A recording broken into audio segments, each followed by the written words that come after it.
Tapi para pemain bisa gak bermain dengan benar? Tahu-tahu nanti di atas lapangan kacau lagi mereka, ya kan, geras-gerusuk kan, seperti itu kan. Dan saya juga menjelaskan di konten sebelumnya bahwa materi pemain dari timnas Indonesia bagus, terlepas ya, gak ada Stefano Lillipali. Tapi kan, ya ini adalah hak dari Coach Sintayong. Saya juga menyayangkan keputusan dari Coach Sintayong tidak membawa Lillipali ya. Kalau dia tidak dimainkan sebagai pemain inti ya, taruh aja dulu di bangku cadangan kan. Dia kalau masuk bisa saja mengubah jalannya pertandingan seperti yang sebelumnya dilakukan di pertandingan uji coba lawan Turkmenistan, yang ketika saya membuat match review-nya kan saya jelaskan. Dia pemain yang tampil bagus ketika dimainkan sebagai pemain pengganti, tapi it's okay. Buat apa juga kita panjang lebar berdebat. Kebetulan dua-dua pemain Borneo yang lagi on fire musim ini. Ya, Sintayong sudah mengeluarkan statement kalau mungkin Lillipali secara fisik tidak bisa mengikutinya karena usia. Tapi untuk gue sih gini ya, ini tim kan praktis muda semua. Sometimes lu butuh pemain gitu loh, lu butuh pemain senior untuk bisa memberi masukan, untuk bisa membimbing. Pemain senior sini mungkin siapa ya? Jordi, Klok, tidak terlalu banyak amat. Setelah melakoni TC di Turki, berlanjut menjalani pertandingan uji coba 2 kali melawan Libya, skuad asuhan Sintayong nampaknya masih banyak kekurangan mendasar, mulai dari koordinasi antara pemain, umpan passing yang sering salah, counter attack yang tidak optimal, pemain saling menunggu satu sama lain, perpindahan bola yang terjeda, karena ego pemain menggocek bola sendiri, dan masih banyak lagi. Dengan banyaknya PR bagi skuad asuhan Sintayong tersebut, menjadikan banyak pihak meragukan kesiapan timnas Indonesia di ajang terbesar se-Asia, serta kualifikasi Piala Dunia. Dari 2 laga pertandingan Indonesia kontra Libya, di pertandingan pertama, Indonesia dibantai 4-0 oleh Libya. Terlepas dari hasil akhir skor 4-0 tersebut, memang tujuan dari pertandingan tersebut hanya sekedar mencari gambaran permainan, kesiapan, serta skuad inti timnas Indonesia. Terlepas dari hasil akhir, memang peningkatan kualitas bermain timnas Indonesia menunjukkan peningkatan yang cukup baik. Di leg pertama, Indonesia kontra Libya. Pertandingan di babak pertama, pemain hanya menilai lawan, serta lebih menunggu. Dari hasil skema di babak pertama, Indonesia kemasukan 1 gol. Berlanjut di babak kedua, semua pemain diganti untuk mencoba skuad dengan kelompok yang berbeda. Tak hanya mengganti seluruh pemain, skema permainan juga berubah. Di babak kedua, Indonesia benar-benar mengurung Libya. Tak hanya mengurung penuh, jalannya pertandingan benar-benar dipegang oleh Indonesia, dengan penguasaan bola untuk Indonesia mencapai hingga 69%, sedangkan Libya menguasai 31%. Dari hasil skema permainan itu juga, Indonesia justru kebobolan 3 gol.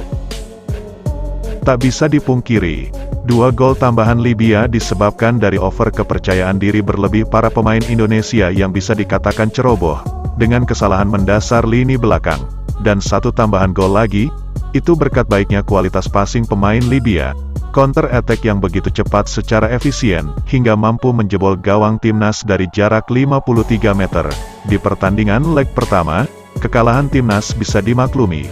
Hal itu disebabkan, selain untuk mencoba banyak opsi dengan mencari gambaran line up, hasil dari eksperimen di pertandingan leg pertama tersebut, ternyata menuai hasil positif. Selain karena pertandingan pertama tidak memberi nilai apapun, gambaran positif itu juga semakin bisa terlihat jelas.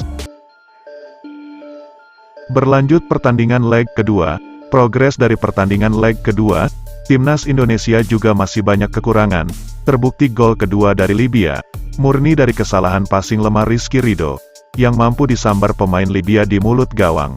Secara keseluruhan, skuad timnas Indonesia masih banyak melakukan kesalahan mendasar. Terlepas dari kesalahan lini belakang Indonesia, progres permainan timnas Indonesia juga menunjukkan hasil yang cukup baik. Hanya saja dari kecerobohan serta kesalahan yang tak perlu dilakukan para pemain, menjadikan bom bunuh diri bagi timnas Indonesia. Permainan yang berkualitas, jika tidak diimbangi dengan bermain secara cerdas, alhasil kerja keras akan menjadi sia-sia. Percaya diri tinggi memang sangat baik untuk meningkatkan motivasi serta mental bertanding. Namun jika bermain dengan kepercayaan diri berlebih, tapi jika itu disertai dengan kebodohan mendasar, maka tak ada gunanya. Satu kesalahan bodoh harus ditebus dengan 1 pertandingan penuh, atau 1 laga dengan penuh perjuangan. Singkat kata, maksimalkan 1 pertandingan itu dengan bermain secara cerdas dan berkualitas. Terlepas dari banyaknya kesalahan mendasar skuad Indonesia, permainan timnas sebenarnya sudah cukup baik, namun masih kerap tidak sinkron, counter attack yang tidak berjalan, antara bertahan dan serangan balik, di setiap lini beberapa pemain tidak siap menghadapi situasi itu. Dari banyaknya penguasaan bola, serta serangan Indonesia ke pertahanan musuh, hingga saat ini, beberapa penyerang timnas Indonesia belum ada yang mampu bermain seperti yang diharapkan.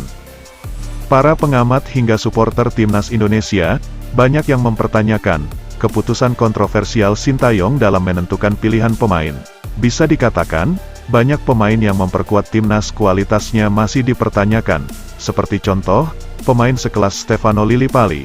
Hal apa yang membuat pemain serba bisa yang dibekali skill, dribbling, serta naluri serang berkualitas sangat baik seperti Vano? Vano merupakan pemain terbaik Liga Indonesia.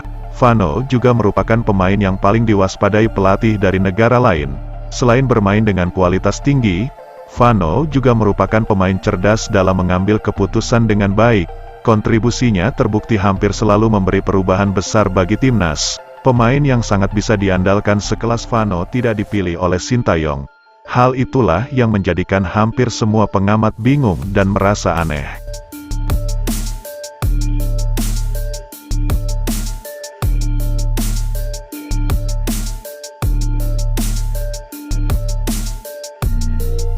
Tidak hanya Vano, playmaker sekelas Evan Dimas juga menjadi opsi yang seharusnya menjadi bagian dari skuad timnas Indonesia. Bahkan semua pengamat mengatakan, siapapun pelatihnya, Evan Dimas menjadi pemain pertama yang dipilih. Sejak kepelatihan Sintayong, motor serang sekelas Evan Dimas dicoret dari daftar skuad Indonesia.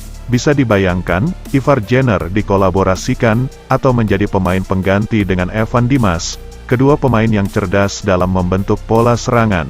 Bahkan banyak dari masyarakat yang mengatakan, kalah dengan permainan berkualitas lebih terhormat, daripada harus kalah disebabkan karena salah pilih pemain. Begitu sempit wawasan seorang pelatih, jika kekalahan itu disebabkan, karena buta pengetahuan dengan kualitas pemainnya. Minimnya kreasi serang, serta pemain pendukung yang dapat bermain secara cekatan, menjadikan serangan Indonesia kerap mentah di hadapan musuh. Banyak yang mempertanyakan kepelatihan Sintayong, apakah dia tidak bisa membedakan antara pemain berkualitas dengan kualitas standar.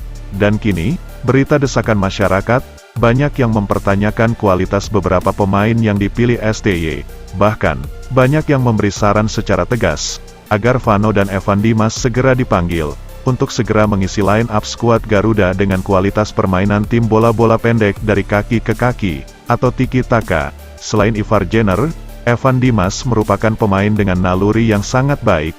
Selain dibekali dengan passing akuratnya, Evan Dimas juga pemain yang pandai dalam mengatur tempo permainan secara tepat. Dia merupakan jenderal lapangan tengah berkualitas baik. Permainan itulah yang identik dengan kecepatan para pemain Indonesia selama ini.